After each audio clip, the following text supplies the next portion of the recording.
CM পাঙ্কের এইবার হয়তো রেসেলমেনিয়াকে main event করা স্বপ্নটা এই বছর পূরণ হতে চলেছে এবং কি জেউসোকে খেয়ে জানি অজানা এক ব্যক্তি আক্রমণ করেছে ব্যাকস্টেজে। The new day 10 year celebration কিন্তু বন্ধ হয়ে গিয়েছে এবং কি ড্রু ম্যাকইন্টায়ার ফিরেছে এবং কি আঘাত করেছে সেমি জেনকে।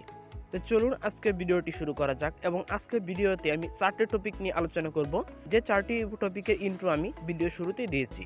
তো প্রথমেই কথা বলবো সিএম পাঙ্ক এবং কি সেথ ফ্রিকেন রলিন্সের। লাস্ট রয়ের এপিসোডে আমরা দেখতে পাই সেথ ফ্রিকেন রলিন্স বাসে সিএম পাঙ্কের মধ্যে কিছু কথা কাটাকাটি হয়, কারণ সে বলছিল সিএম পাঙ্ক কেন রোমান রিংসের দলে গিয়ে যুক্ত হয়েছে।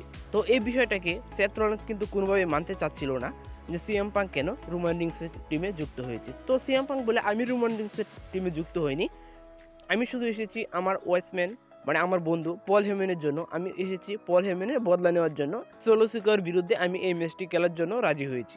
ঠিক তখনই আমরা দেখতে পাই সেথ ফ্রিকেন রলিন্স অ্যাটাক করে দেয় সিএম পাঙ্ককে এবং তাদের মধ্যে হয়ে যায় কিছু একটা ছোটখাটো ব্রল এবং সেই মুহূর্তে আমরা দেখতে পাই সেমি জেন এবং কি জেউসো এসে সিএম পাঙ্ক এবং কি সেথ ফ্রিকেন রলিন্সকে আটকিয়ে দেয়। তারপরও আমরা দেখতে পাই সেথ ফ্রিকেন রলিন্স কটূক্তি বা কুমন্তব্য করছিল জেউসোকে এবং কি জেউসোকেও বারবার বলছিল সে কেন রোমান রিংসের টিমে আবার যুক্ত হয়েছে। তো এখানে রেগে যায় সেমি জেন বলতে থাকে তুমি জেউসোকে নিয়ে বাজে মন্তব্য করবে না। তো তখন আমরা দেখতে পাই সেথ রলিন্স কি আবার শুরু করে সেমি জেনের বিরুদ্ধে বলতে।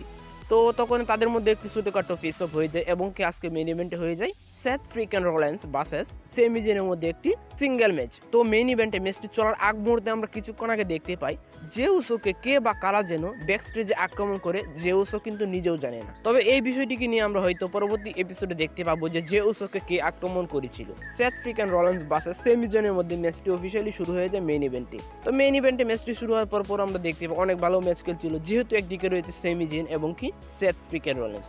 তো ম্যাচটি শেষ পর্যন্ত কিন্তু রোল আপের মাধ্যমে জয়লাভ করে সেথ ফ্রিকেন রলিন্স সেমি জেনকে হারিয়ে।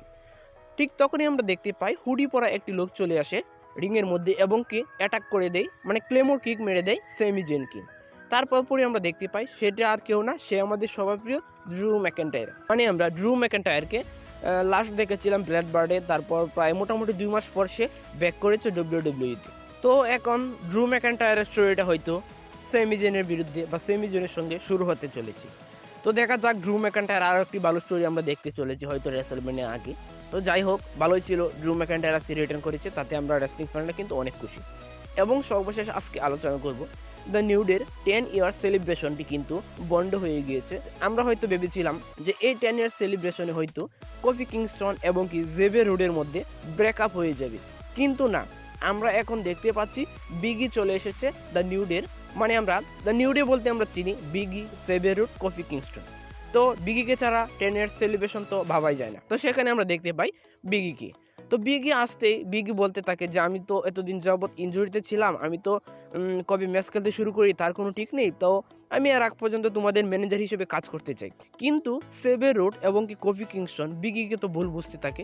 তারা বলে না, তোমাকে আমাদের কোনো প্রয়োজন নেই, তুমি অনেক দিন যাবৎ আমাদেরকে ছেড়ে চলে আছো, তুমি একটি বিশ্বাসঘাতক, তুমি ইত্যাদি ইত্যাদি বলতে থাকে। তো তখন আমরা দেখতে পাই কফি কিংস্টন বিগিকে সরিয়ে দেয় রিং থেকে। তো বিগি সেই মুহূর্তে সেখান থেকে চলে যায় এবং কি তার চোখে ছিল কান্না ভরা চেহারা। তো 10 ইয়ার সেলিব্রেশন উপলক্ষে বিগিকে আমরা ধ্বংস হতে দেখতে পেলাম। মানে বিগিকে না, আমরা বলতে গেলে দ্য নিউ ডেকে ধ্বংস হতে দেখতে পেলাম। 10 বছর ধরে WWE-তে দ্য নিউ ডে রাজত্ব করেছিল, তো সেখানে আমরা একটি অধ্যায় শেষ হতে দেখতে পেলাম।